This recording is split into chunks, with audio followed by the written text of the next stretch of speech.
Welcome to what I hope will be an opportunity for personal growth to all who join me today. My name is Jenna Castle, and in my life I've assumed several different titles and numerous roles. But today I simply wish to share with you some exciting ideas in order to help us all to grow.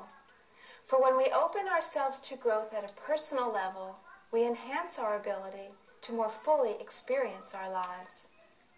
These ideas come from many rich sources. However, the main resources used to formulate this presentation, which I highly recommend, include an audio program entitled Freedom from Fear by Reverend Mary Boggs of the Living Enrichment Institute, a book entitled Feel the Fear and Do It Anyway by Susan Jeffers, Life is an Attitude by Elwood N. Chapman, and finally, Peace, Love, and Healing by Dr. Bernie S. Siegel.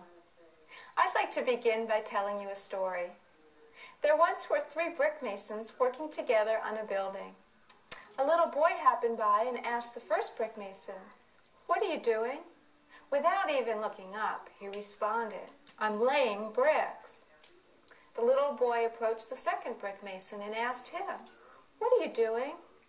The second brick mason looked kindly at the boy and said, "I'm building a wall." The little boy approached the third brick mason and asked the same question, "What are you doing?" The brick mason faced him squarely and replied with enthusiasm and obvious pride, "I am building a beautiful cathedral." Now, if this little boy approached you and asked you, "What are you doing?" how would you respond? Do you feel as though you simply lay bricks, or do you retain the original joy and enthusiasm of your life choices? Do you simply go through your routine in an unconscious manner, or do you always keep in the forefront of your mind a vision of your beautiful cathedral? Our minds are very powerful tools. How we experience our life's work, and indeed our lives, is to a great degree a function of what we tell ourselves. You see, the man laying bricks performs the very same task as the man who is building a beautiful cathedral. But his inner experience was quite different. We do have the power to affect our own perspective and therefore our internal experience of external events. We've all heard about positive self-talk, that what you tell yourself is very likely to become your reality. Well, if this is true, how do we turn our negative self-chatter into powerful I can messages? Well, one thing to understand is that the brain tries to find answers to the questions posed to it. So if you could ask yourself questions that will elicit a positive response, you have a head start on seeing the world in a positive way. For example, when you first wake up in the morning, do you ask yourself questions like this? What do I have to do today? What problems am I going to have to face? What's going to happen if I fail at the challenges facing me? Or try some of these questions instead. What am I excited about today? What challenges can I look forward to learning from today? What new opportunities can I create today? When facing a new challenge, or what some people call a problem, what kind of questions do you ask yourself? Do you ask, what could I lose if I try and fail? Or how about this? What could I lose if I don't try? What could I gain by trying, whether I succeed or not?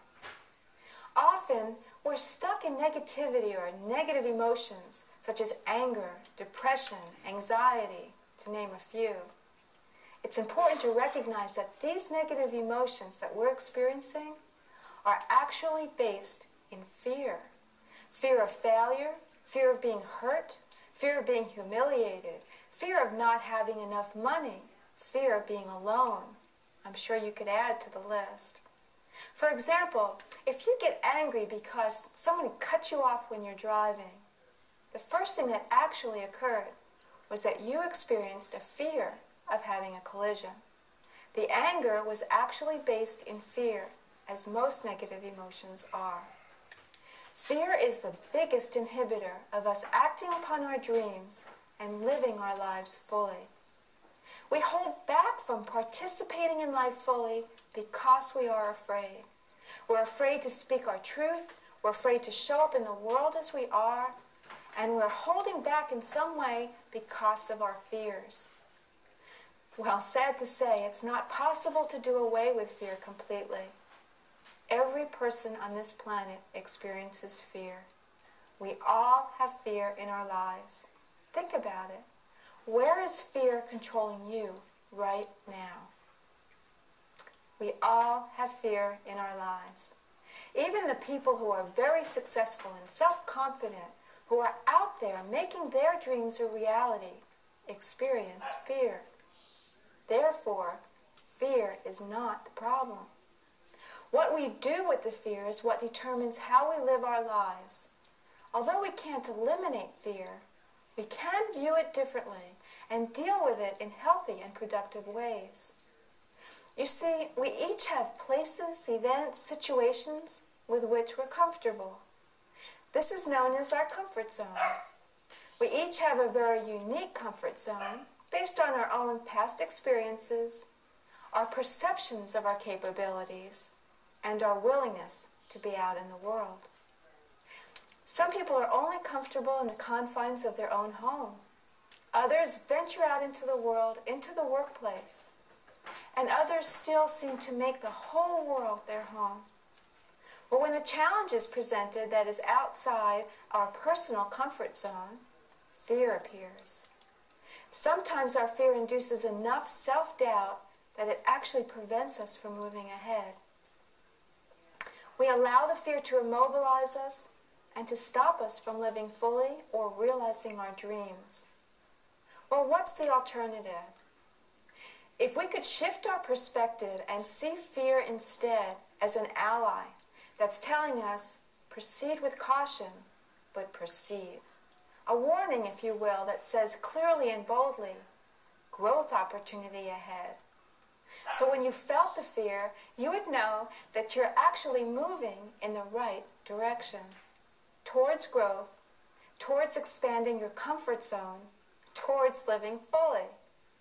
If we face our fears squarely and imagine in the safety of our minds, which after all is where fear exists, how we might deal with the challenge, we could take steps towards experiencing the fear and moving forward. We can make progressive approximations towards expanding our comfort zone. You can begin by imagining the worst possible consequences. What if the worst happened? And imagine yourself handling it. Every experience we've had began in thought and was projected into the world of being. Thoughts with feeling become reality. We must create what we do in this world twice. Once in our minds, and then again out in the world to make it so. So facing the fear and imagining how would you handle that situation makes it easier to proceed with optimism. And as Oscar Wilde said, the basis of optimism is sheer terror. But how can we get past our fears? As Susan Jeffers says in her book of the same title, feel the fear and do it anyway. Each time we venture beyond the confines of our comfort zone, we discover new ways of being. We discover inner strength and abilities. We learn to expect bigger and better things from ourselves. Expectation is another very powerful determiner of events. I'd like to share a story with you about a young man who took the Scholastic Aptitude Test, the SAT, as part of the college entrance procedures. When he received his test scores back, he saw the number 98 on the paper. Well, he was quite distressed and concerned about his ability to succeed in college with an IQ as low as 98. But he did go to college. His first term, he received D's and F's. His second term was no better, and the dean called him in for a conference. The dean warned him that if his performance continued at this poor level, he would be asked to leave the school. "Well, what do you expect?" replied the young man. "I only have an IQ of 98.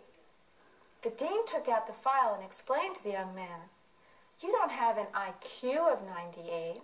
You scored in the 98th percentile.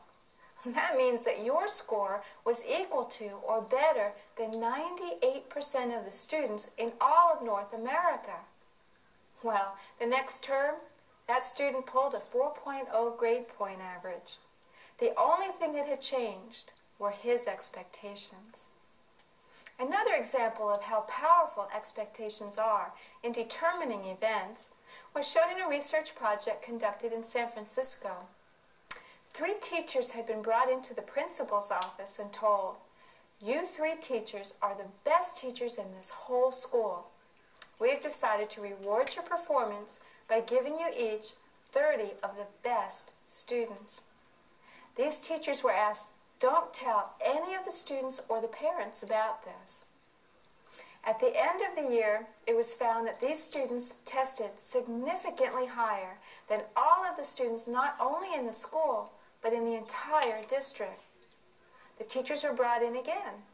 They were informed that this had been an experiment and that the students had actually been selected at random.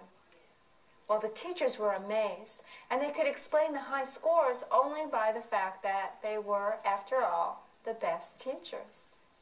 Well, then the researchers informed them, "Actually, we put all the teachers' names in a hat, and yours were the 3 that were pulled."